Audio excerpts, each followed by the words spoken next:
Palwan, Philippines. এক এমন দ্বীপ যেটি পৃথিবীর মানচিত্রে নয়, মানুষের কল্পনার ভেতরে জায়গা করে নিয়েছে। এখানে সমুদ্রের রং নীল নয়, যেন কাচের মতো স্বচ্ছ। সূর্যের আলো পানির ওপর পড়লে মনে হয় পুরো পৃথিবী সোনালী হয়ে উঠেছে। পালওয়ান শুধু একটি দ্বীপ নয়, এটি প্রকৃতির এক নিঃশব্দ কবিতা। এখানে সকাল শুরু হয় পাখির ডাকে, আর শেষ হয় ঢেউয়ের সুরে। দূরে পাহাড়ের ঢালে নেমে আসে সবুজের ছোঁয়া, আর তার পেছনেই লুকিয়ে থাকে অসংখ্য রহস্যময় গুহা আর নদী। সবচেয়ে বিখ্যাত স্থান পুয়ের্তো প্রিন্সেসা আন্ডারগ্রাউন্ড রিভার, যেখানে নৌকায় চড়ে অন্ধকার গুহার ভেতর দিয়ে যাত্রা করতে হয়।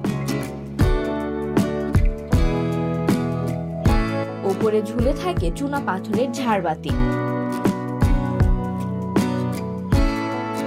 আর নিচে নৌকার আলোয় দেখা যায় প্রকৃতির হাজার বছরের শিল্পকর্ম।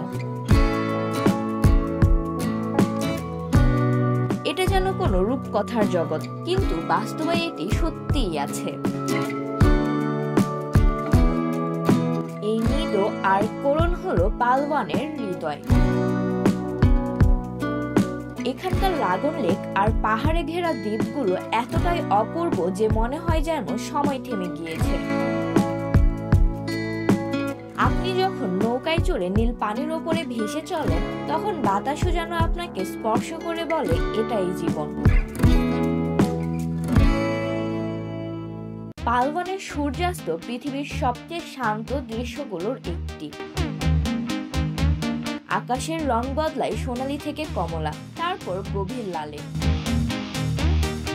এই মুহূর্তে শুধু ঢেউয়ের শব্দ, দূরের আলো, আর হৃদয়ের ভেতরে এক অদ্ভুত পালওয়ান, এমন এক জায়গা যেখানে প্রকৃতি কথা বলে না, কিন্তু তার নিঃশব্দে আপনি শুনতে পাবেন পৃথিবীর সৌন্দর্যের সত্যিকারের অর্থ।